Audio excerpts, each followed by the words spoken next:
Let me show you how to install the MDF protector. First, install the module onto the back mount frame.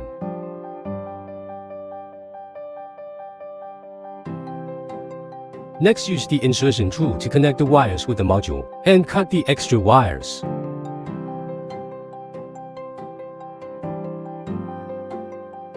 By the way, the housing of the protector is flame retardant, high temperature resistance, and aging resistance.